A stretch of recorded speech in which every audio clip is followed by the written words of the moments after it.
Call this meeting to order. Please.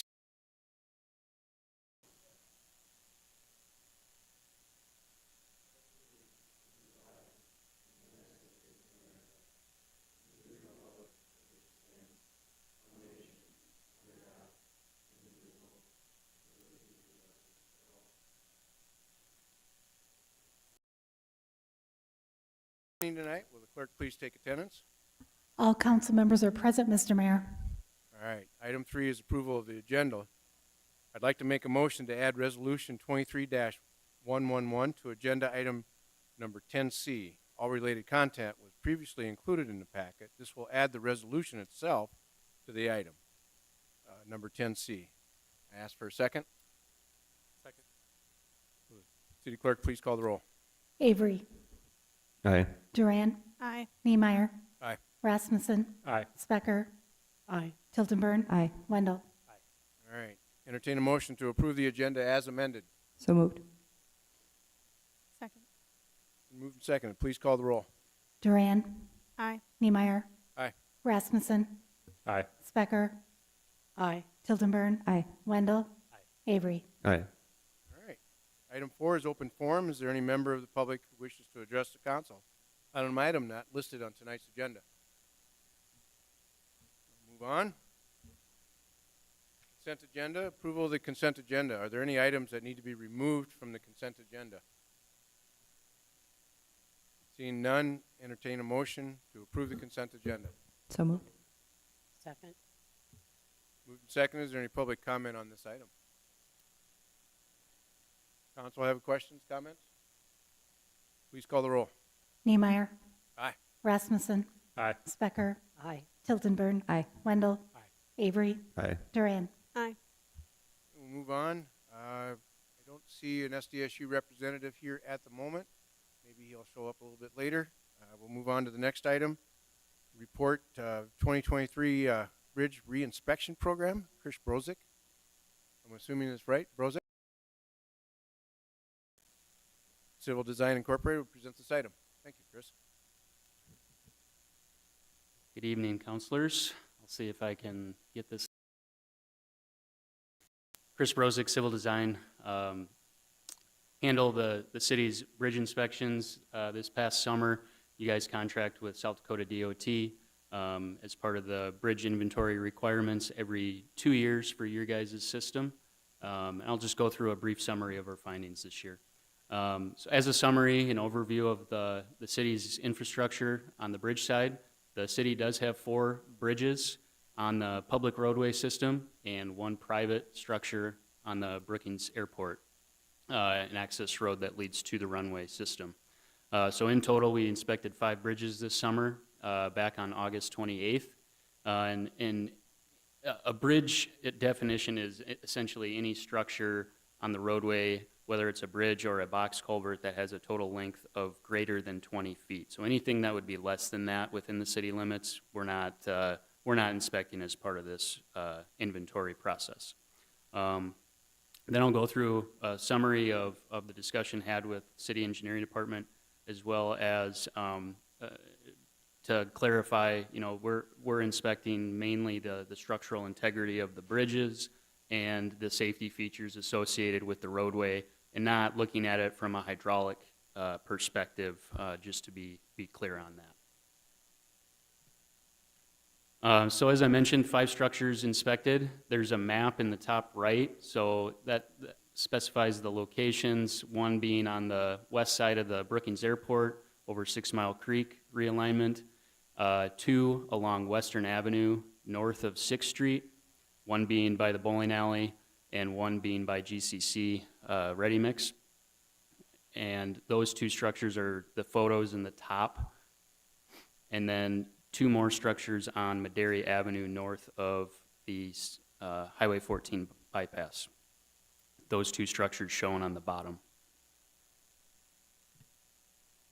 So overall, no major changes in structure integrity this year, with the exception of what's called structure 6160-152, which is the structure by GCC Ready Mix on Western Avenue. That has had enough deterioration over the years And as mentioned in the previous slide, that was constructed in 1932. So it's stood the test of time. It's getting to that point where the deterioration is to the point where we need to start looking at plans for future replacement of that structure.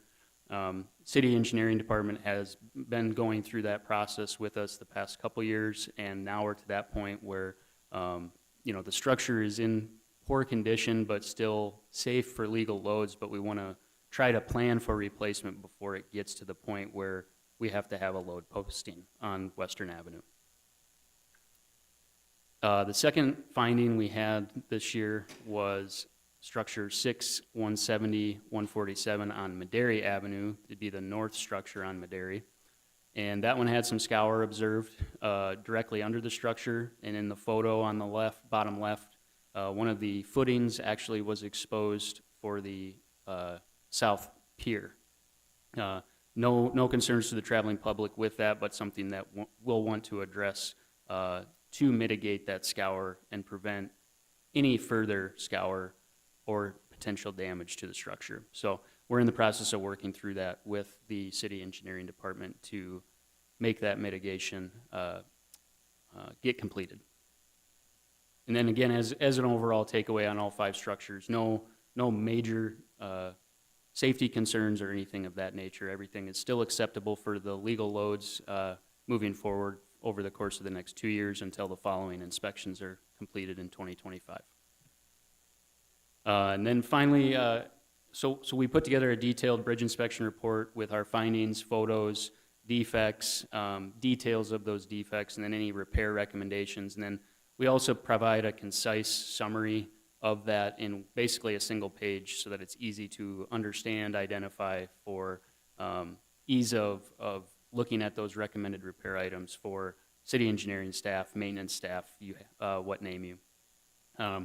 So we went through those findings with City Engineering Department and also discussed those recommended repair items and future planning for items such as that structure that needs to be replaced down the road on Western Avenue.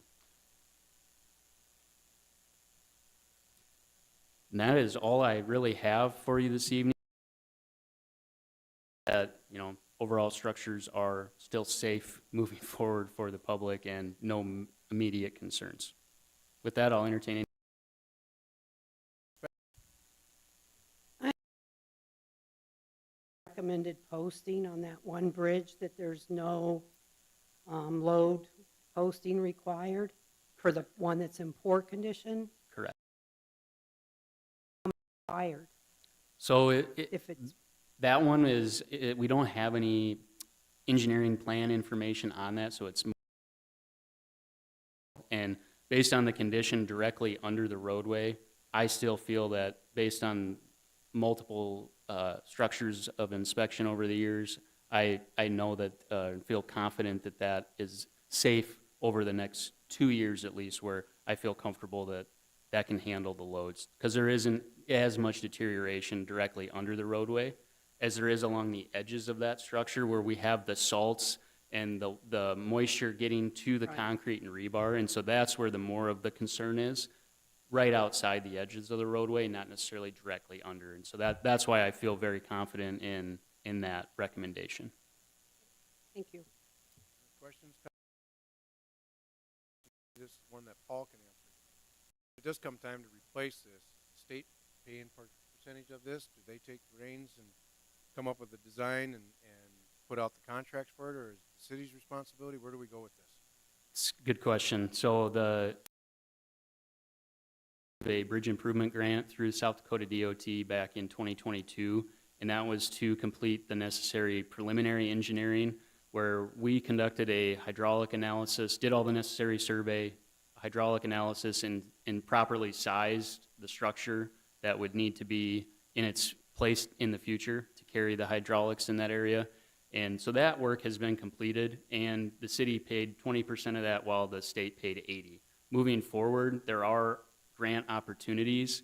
The only issue with this particular structure location is the scoring system. It doesn't have as much competitiveness with the other structures that are being submitted at this time with other counties, so to speak. So Right now, I'd say that it's not as competitive to receive those grant funds. And so I think it becomes a question as to whether the city's priority is higher than the grant funds that are available. So then, cost then, state share on that also. The city would be responsible for that. Yep. All right. Other questions, comments? Thank you, Chris. Thank you.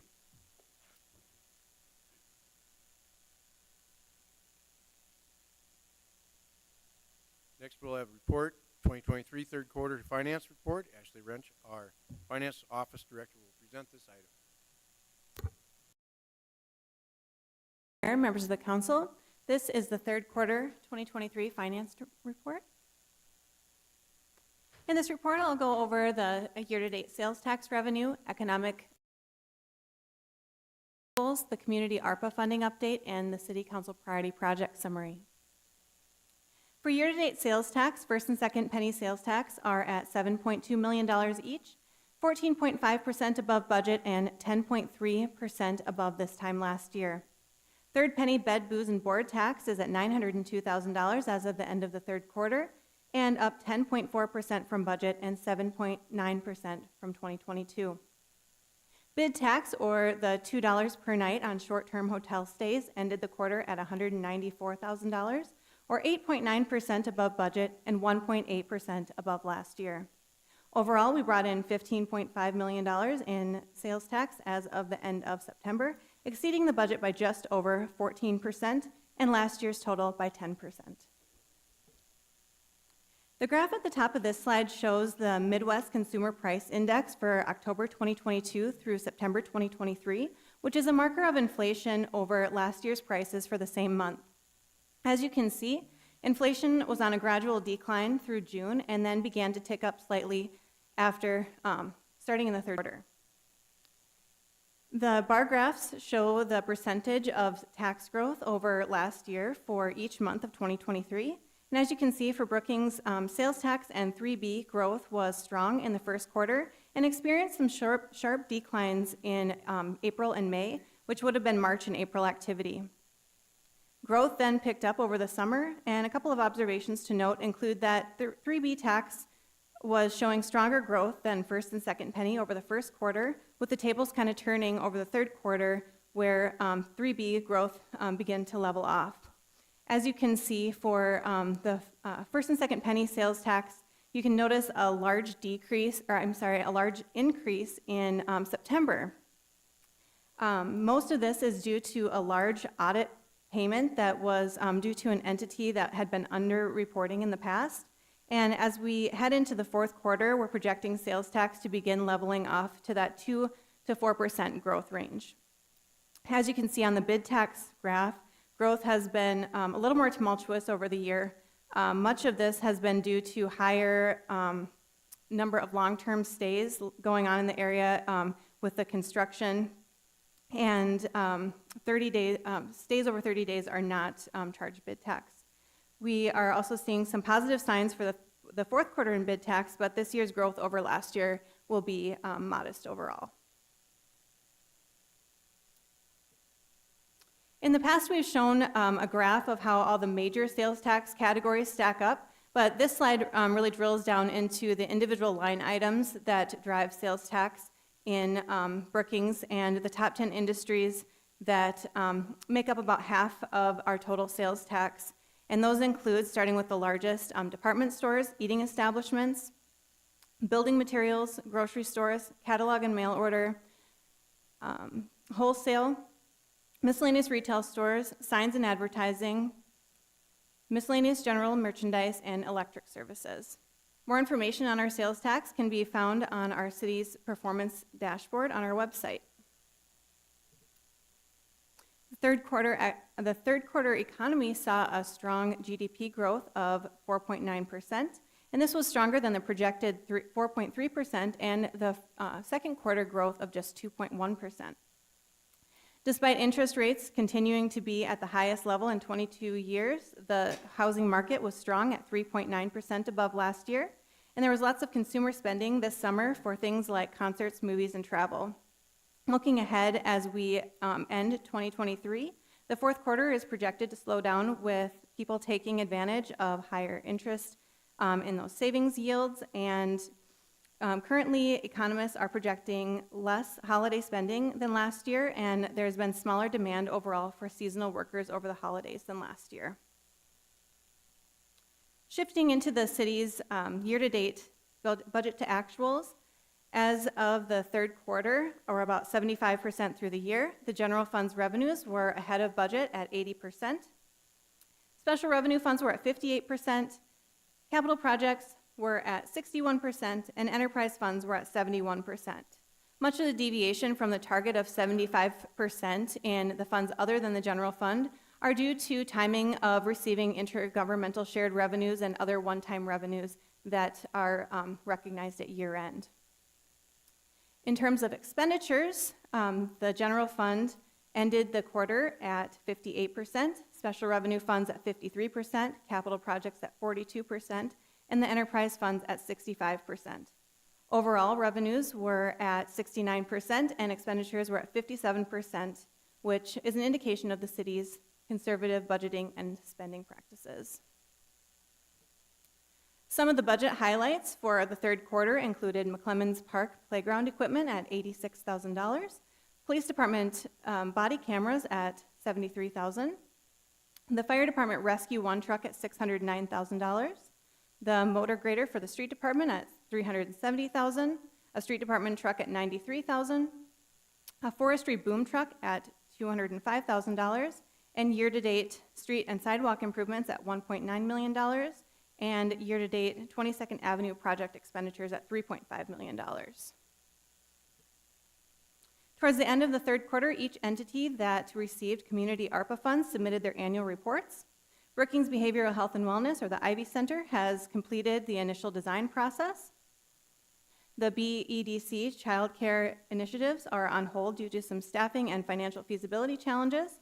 And Clark Drew's workforce housing projects are on track with phase 1 completed earlier this year and phase 2 anticipated by the end of this year. Habitat for Humanity has begun construction and should be complete by next August. And finally, Interlakes Community Action Partnership has provided rental assistance for 57 households and subsidized the cost of 7 lots for the Mutual Self-Help Housing Program.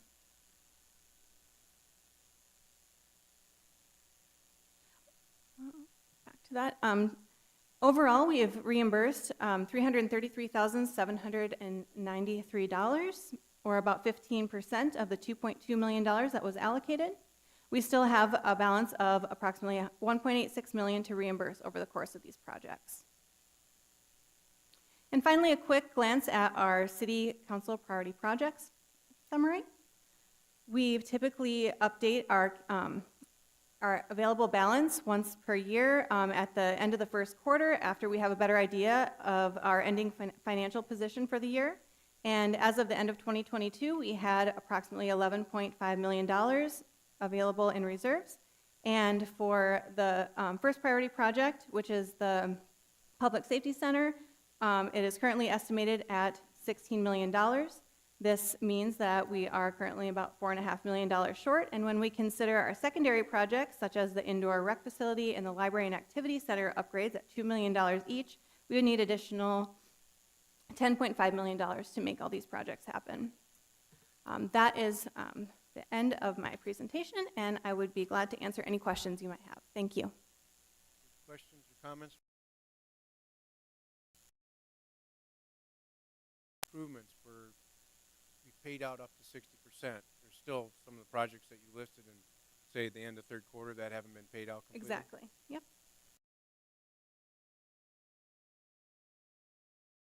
Any other comments, questions?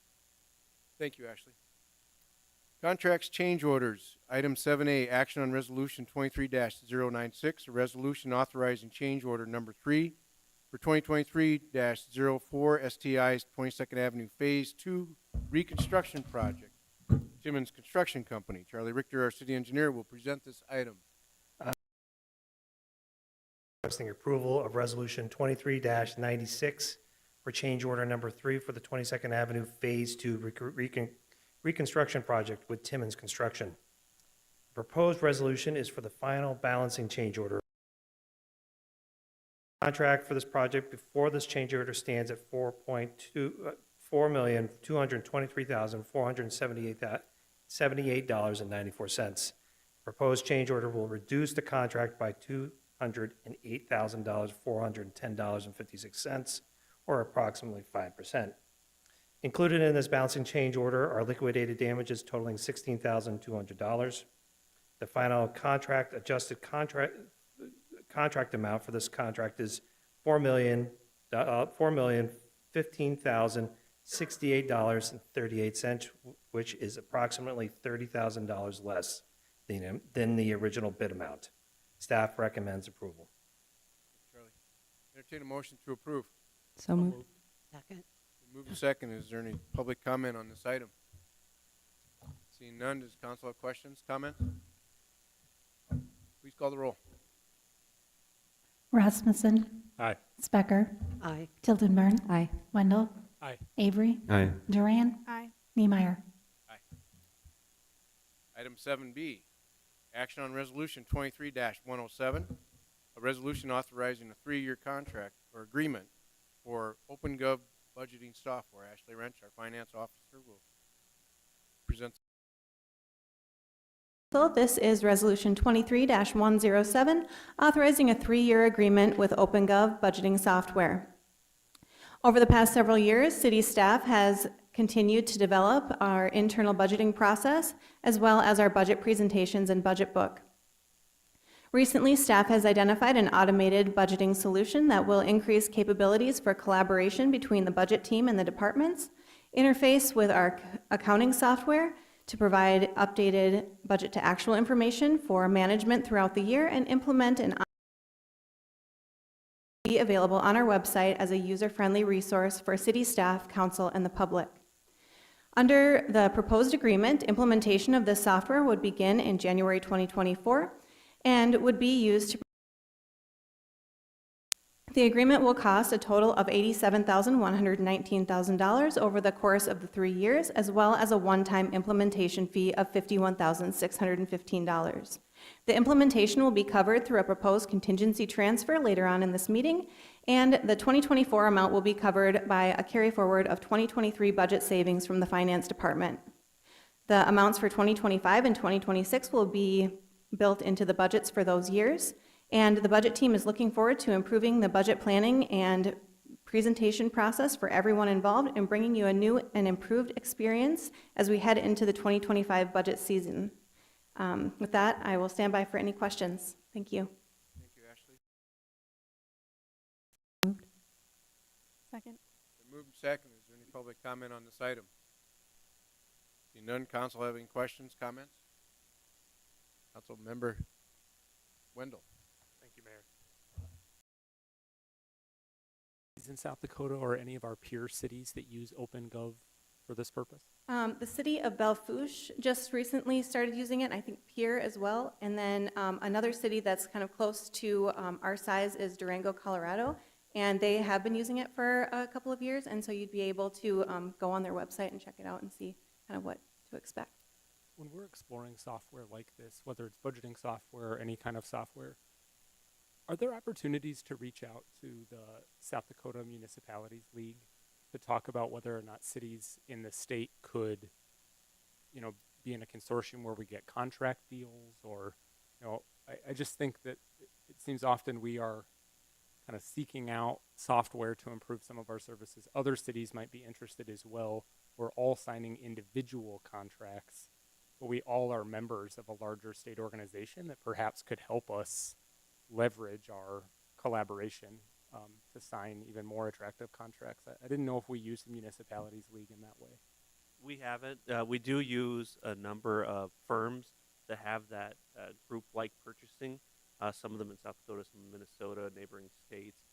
This is one that wasn't available, but that is a great idea to reach out to the Municipal League, see if there's opportunities to start creating, sharing, especially for economies of scale.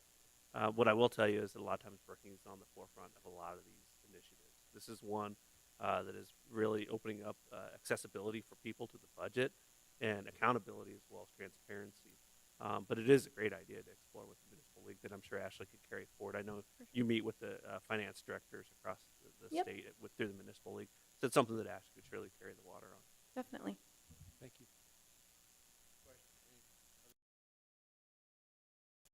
Please call the roll. Aye. Tildenburn. Aye. Wendell. Aye. Avery. Aye. Duran. Aye. Niemeyer. Aye. Rasmussen. Aye. Motion passed. Item 7A, action on legal services agreement between the City of Brookings and Stephen J. Britzman, attorney at law, for a one-year contract starting January 1 to December 31st, 24. Paul Persino, our city manager, will present this item.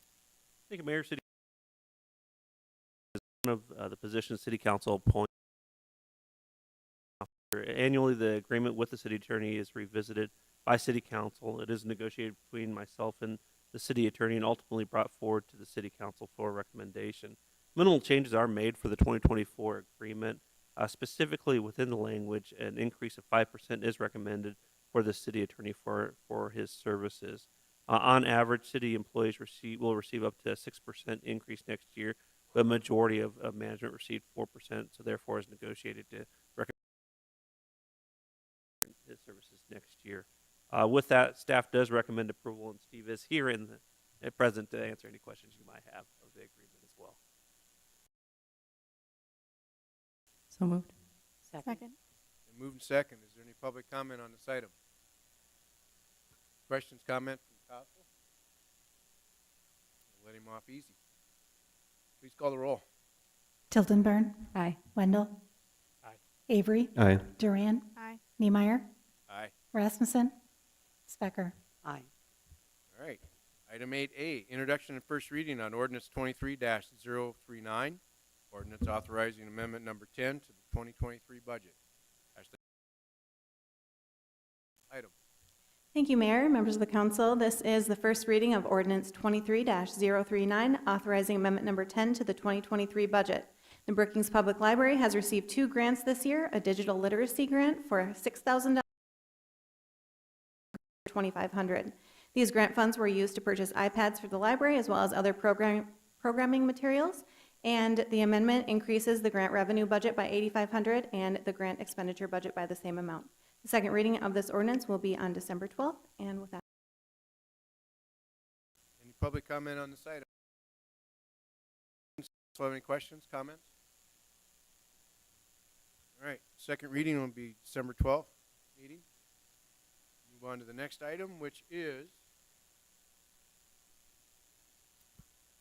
okay. Item 9, public hearings and second readings.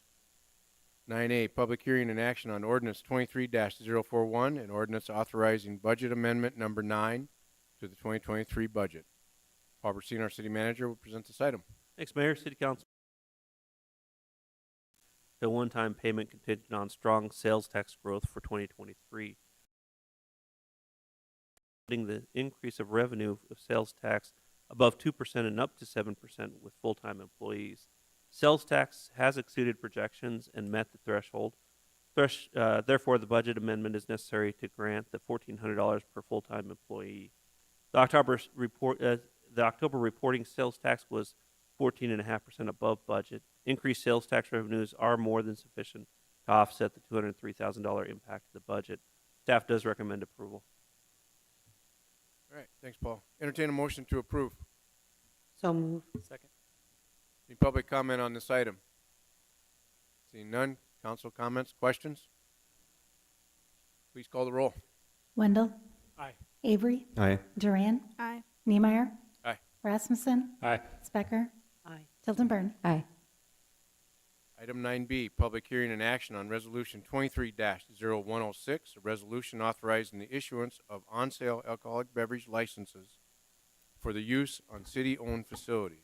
Bonnie Foster, our city clerk, will present this item. Mayor and council members, this is a municipality-owned facility on-sale liquor license. This went into effect July 31st or July 1st of this year with the approval of State Law 35-414-1. Information was shared with you about this at the September study session when we talked about alcoholic beverage licensing. So as the title states, this is an on-sale liquor license only for the use at municipality-owned facilities. The license's purpose is to support the primary public purpose of the facility during the hours the facility is open for its primary purpose. Each facility is allowed to contract with a person or an entity for purposes of providing the food and beverage services for the individual facilities. There is no fee to the City of Brookings to have this license. These licenses are not transferable, and video lottery is not authorized. So upon a discussion and a review with city staff, the proposed is licensing the following facilities: the Dakota Bank Center, the Larson Ice Center, the Brookings Arts Council located in the Carnegie Library Building, Edgebrook Golf Course, and the Brookings Activity Center. So if approved, required paperwork will be sent to the State Department of Revenue for final review and issuance of the license. Staff recommends approval.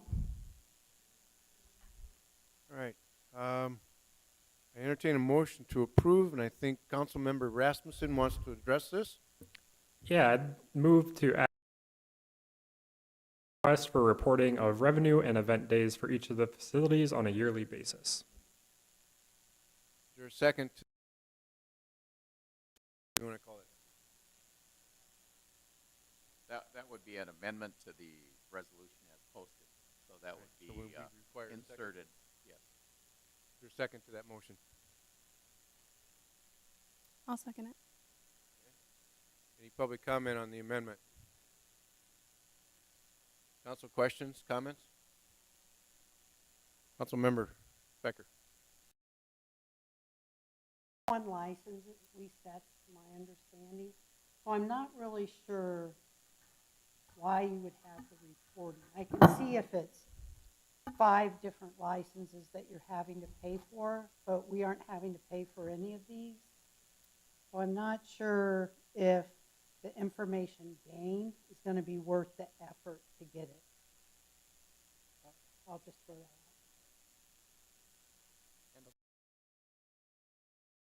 Licenses, so they're each a separate licensed facility. Is that correct, Bonnie? That is correct.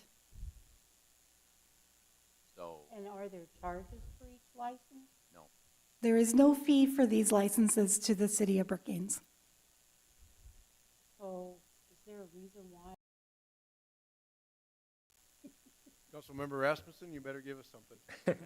Yeah, I think my reason for kind of pursuing this is just so that we as a city have the data and kind of the transparency aspect about how our facilities are serving liquor within their facilities. I think as we come to either renew these or consider whether or not these facilities are adequately using these licenses, it's just good data to have available to us in terms of what they're adding to the city budget in terms of revenue, and then also if they're utilizing them on a consistent basis in terms of event days.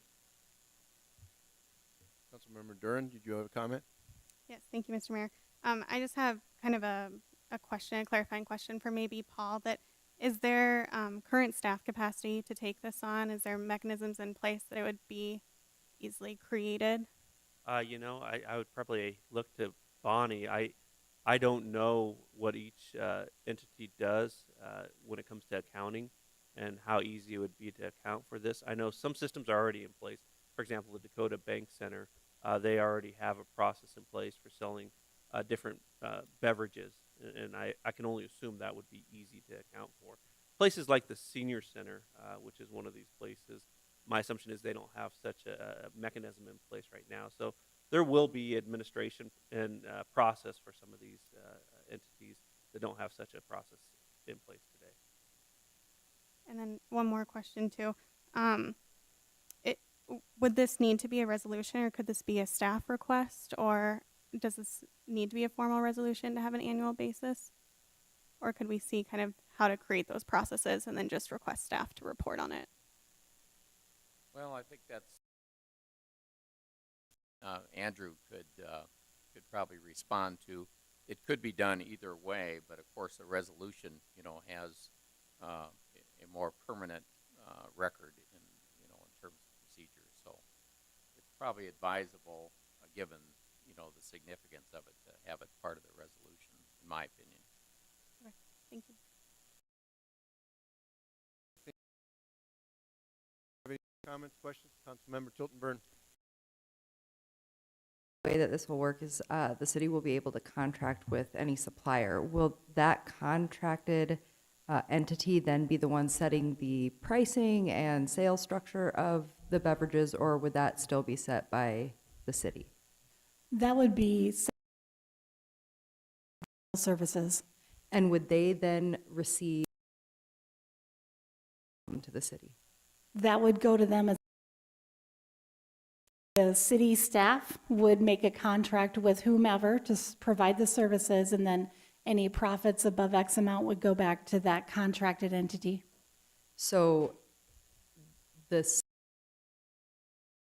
holding the license, not necessarily facilitating the sale, that would be the contracted entity. That is correct. So would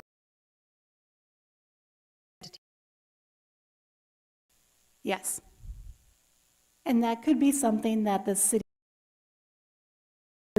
perchance put within their contract to provide a breakdown. I know, like, for instance, Michael Logan at the Dakota Bank Center, they've been hosting the alcohol sales for the SDSU hockey games. He has records of those sales, what the revenue is, what the expenditures are for both the product as well as the staff time. So some of these facilities, some of these entities are already going to be having programs or software that will track that data for them.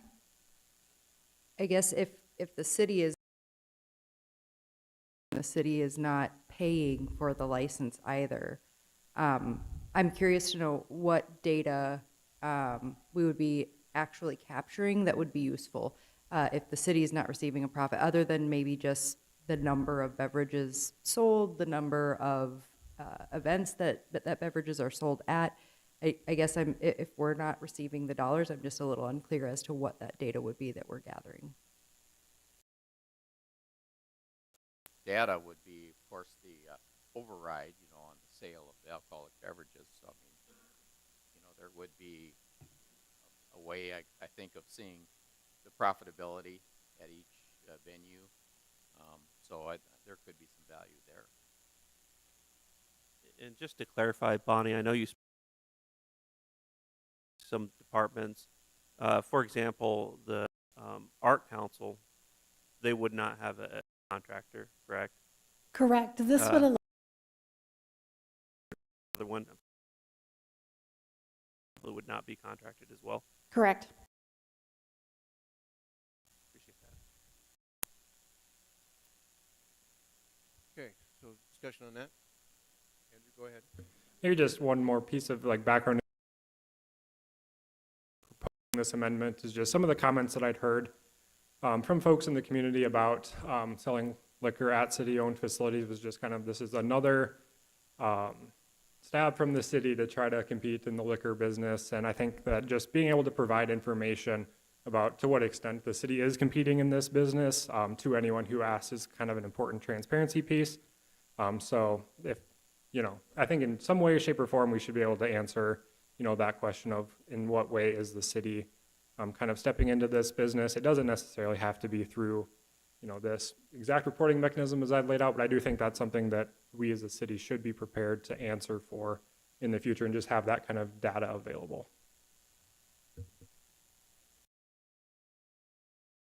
Call the roll on the amendment.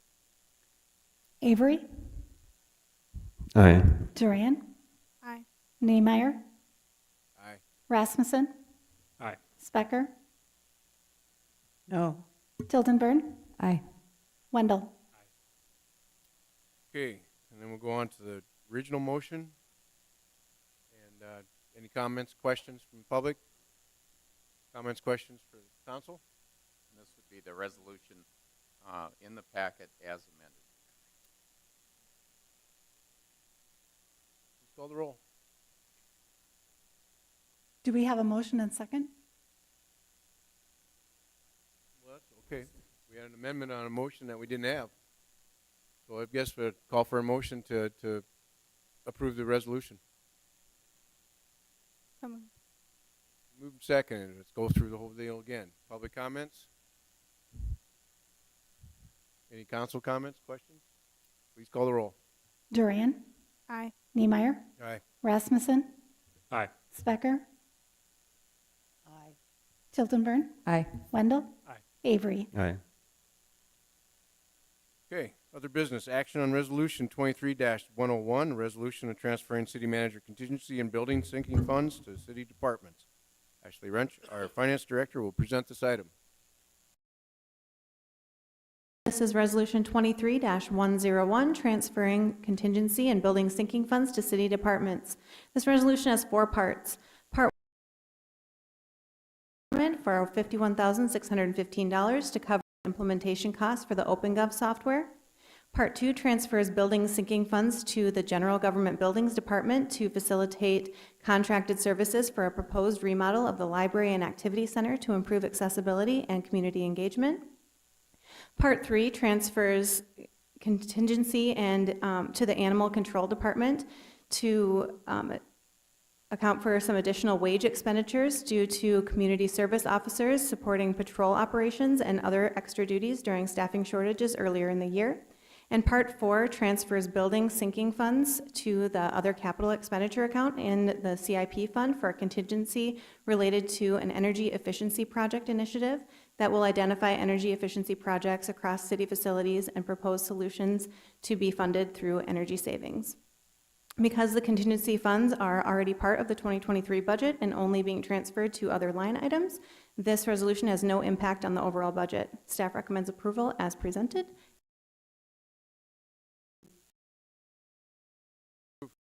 So moved. Second. Questions from the public? Seeing none, council questions, comments? So the building sinking fund. Explain that one, Paul. Ashley, do you want? We have a fund set up in our that we would use for unplanned building type of expenditures that were not included in the budget. It was something we started up a few years ago. That was before Jeff had retired. And it was recommendations from staff to start putting money away for unexpected repairs. Exactly. That's what that is. All right. Thank you. Any other questions, comments? Please call the roll. Niemeyer, Aye. Rasmussen, Aye. Specker, Aye. Tiltonburn, Aye. Wendell, Aye. Avery, Aye. Duran. Aye.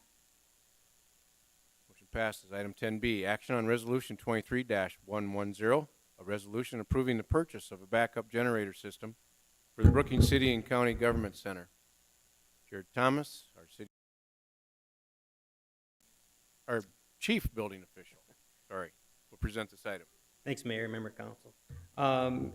Resolution 23-110 would authorize the purchase and installation of a properly sized and county government center. This was identified as a critical need by city staff and actually is a budgeted item in 2024. Why I'm talking to you today is due to the lead time on this 28 to 34 week lead time. We identified some funds in the 2023 budget to go ahead and get a down payment of $12,000 to get the unit ordered so that we could hopefully get it installed in 2024.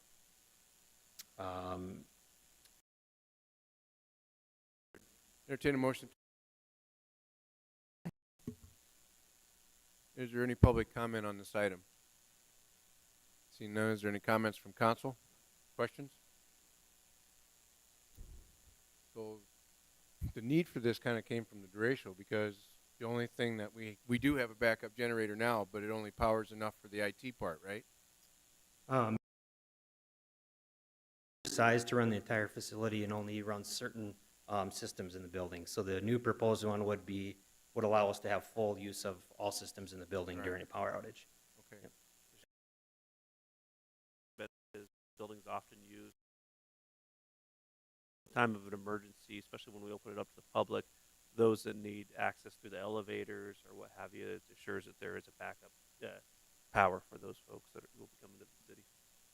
All right. Thanks, Jared. Please call the roll. Rasmussen. Aye. Specker. Aye. Tiltonburn. Aye. Wendell. Aye. Avery. Aye. Duran. Aye. Niemeyer. Aye. Item 10C, action on resolution 23-111, a resolution approving tax increment district number 11, project plan amendment. Mike Struck, our community development director, will present this item. The action before you tonight is an amendment to the TIF project plan for tax increment district number 11. State law allows an amendment to the project plan as long as it does not exceed 35% of the original project plan costs without having to reset the base value. And that's very important when you're looking at tax increment financing districts, especially one like this where it's producing pretty well. And what we discovered through this process with TIF District number 11 is when we prepared it, the original project plan had about $4.5 million in costs, and it was agreed upon that the developer would have access to approximately $1 million for infrastructure they were putting into their development. We went through the stormwater master plan, and one of our drainage projects that was targeted for use of TIF funds in this area was just over $4.5 million alone, which would have exceeded the total amount in the TIF. And then we also committed to doing a shared use path along 20th Street South, and got an engineer's estimate on that, and it was a little over $500,000. So just the city projects alone consumed over $5 million. And so we saw an opportunity here because TIF District 11 is also an overlapping district with number 7. Number 7 is producing very, very well. There's a means, as TIF number 7 is a city-initiated development project. We are technically the bondholders. As the bondholders, we agreed to defer our revenue from TIF 7 and use that to pay back number 11. We're going to increase the cost by less than 35%. And with all of this financing mechanism, there's additional cash that will be made available to the city for some of these crucial city projects down in the southern end of the community. It's projected that TIF District number 11 will pay off approximately 10 years sooner, and TIF District number 7 would only be extended approximately 4 years. This does come to you as a unanimous recommendation from the Planning Commission, and staff recommends approval, and I'd be available for any questions you may have. Entertain a motion to approve. So moved. Second. Any questions from the public on this item? Comments? Seeing none, council have any questions, comments? Tell me where where the TIF number 7's at. TIF District number 7 is Moriarty Heights, Fox Run, Christie Heights, and River Run addition. It was originally the Main Avenue South, 26th Street South, as well as the 20th Street South improvements west of Main Avenue. Everybody knows where that's at. All right. Any other questions, comments? Please call the roll. Specker. Aye. Tiltonburn. Aye. Wendell. Aye. Avery. Aye. Duran. Aye. Niemeyer. Aye. Rasmussen. Aye. Okay. Item 10D, action on resolution 23-108, a resolution creating the boundaries for tax increment district number 15. The next two items step process. Resolution 23-108 is a resolution creating the boundaries for our next tax increment financing district, which will be number 15. This is an area along Ridge Road, 12th Street South intersection. There was two undeveloped parcels on the west side of Main Avenue that a developer came through. Previously went through a planned development district process approval, in which they were planning to do a mixed-use project along Main Avenue South, and then along the western property line, they're going to do a combination of some two-family and fourplex type units. We wanted to include the Main Avenue South right-of-way as well as part of this project. We want to work out a revenue sharing with the developer on the project where the city would like to initiate some public improvements to improve the accessibility along the sidewalks along that stretch of Main Avenue. Ideally, we would like to create a boulevard and separate the sidewalks from back of curb and then also address some of the ADA requirements. It's a two-step process. First step would be creating the boundaries, and then the next step would be approving the project plan. With that, I would stand for any questions you may have.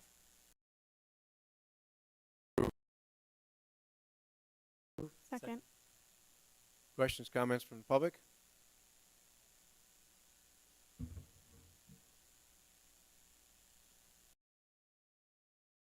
Well, from City of Brookings, I'm here on behalf of the developer. Just touch base real quick, and I won't talk during the next resolution to kind of condense stuff a little bit. But this is set up as an affordable housing TIF, so it's got some income qualifications related to it, and that the TIF is very much needed, I guess, in order to make this development work. It's got some unique site qualifiers that without a TIF, it really isn't a viable project. So the but-for is definitely in place on this one. Thank you. Comments? Councilmember Wendell. Thank you. Appreciate the staff approach and the developers' partnership in extending this TIF district down Main as we talk about enhancing housing in areas where there's not currently dense or high concentrations of housing. One of our considerations is often how well connected those areas are to other parts of the city. So our ability to enhance accessibility and walkability on that thoroughfare as we continue to bring this type of housing down Main Street, I think is really important. So I appreciate the foresight around that and the partnership in this. Councilmember Avery. I think what you told us is that we're going to have, now that sidewalk is right on the street, that would be in the sidewalk, or is That is the goal. That is the goal to enhance the safety along there while also addressing some of the ADA concerns along that stretch. now when you get in the wintertime, when you get the snowplow goes by, it pretty much takes care of that sidewalk all the time. So I'm not going to promise that there still won't be some issues with that, but that is one of the issues we're trying to address, is to make sure that 12 months of the year that sidewalk is passable. It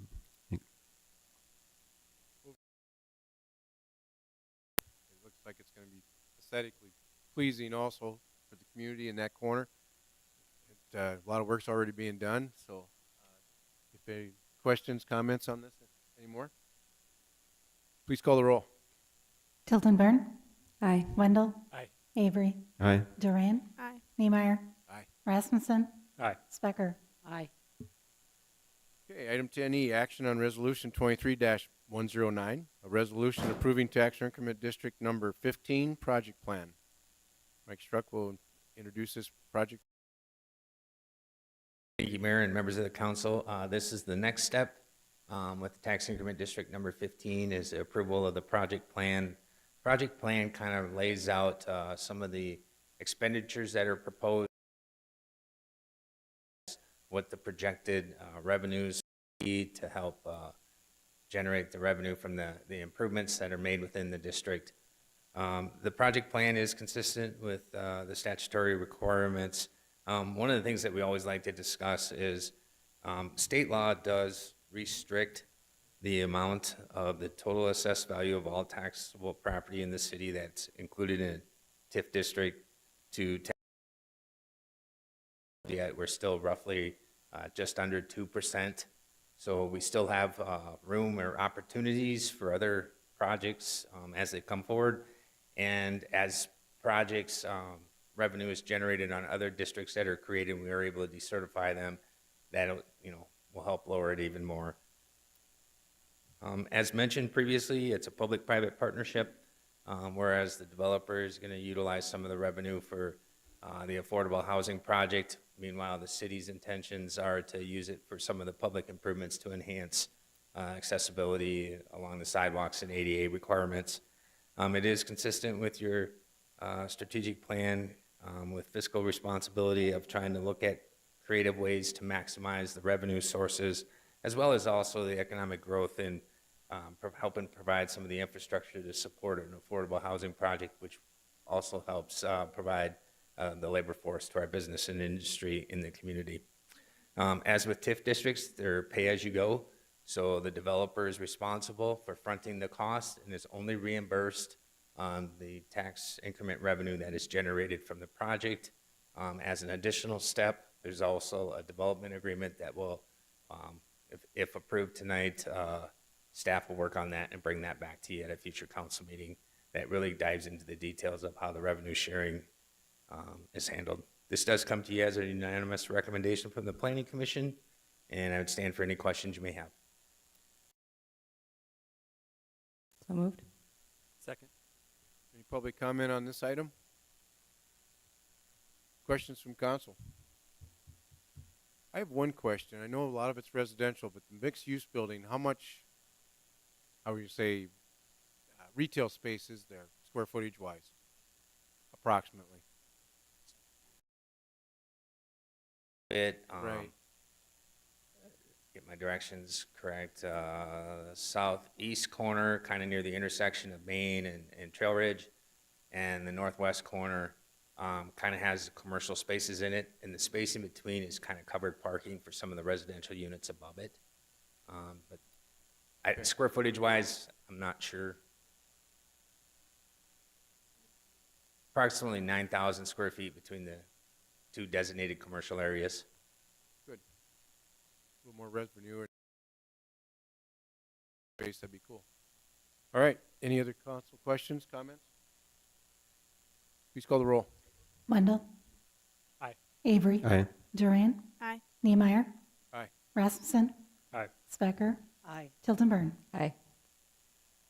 Okay, item 11, progress report. Samantha Beckman, our assistant to the city manager, will present this progress report for us. Members of the City Council. This is the November 2023 progress report for the city.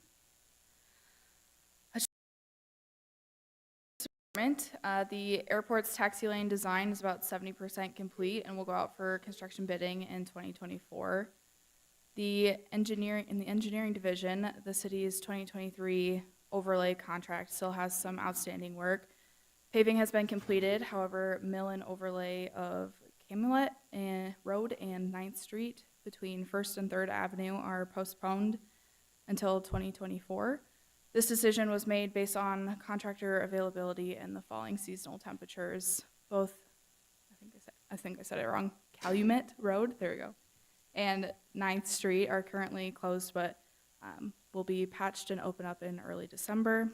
Additionally, roadway patching and dirt work associated with this project will be completed this season, but seeding and irrigation repairs will be finished up in the spring of 2024. Liquidated damages are being assessed for some of this unfinished work. As for the I-29 interchange project, we are still working with the state in order to make some functional improvements for the 20th Street South and 22nd Avenue intersection for some of those larger vehicles that are having some troubles.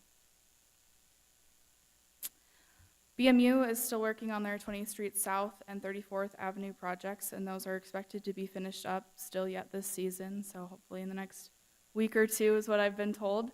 The Stormwater Master Plan was brought back to the City Council for the study session last week, and we'll be bringing back to you guys a slight revision, and we are still waiting on some resolution for the FEMA's tongue-tied tonight, for FEMA's preliminary mapping for the 6 Mile Creek study in the summer.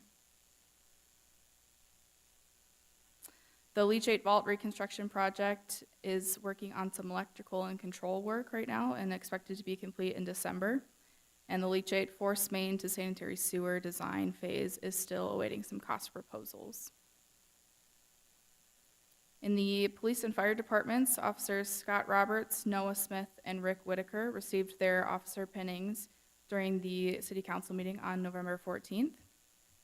The Citizens Academy wrapped up its 13-week course on October 28th, so we wanted to just say a big thank you to all those that participated and presented for another successful class.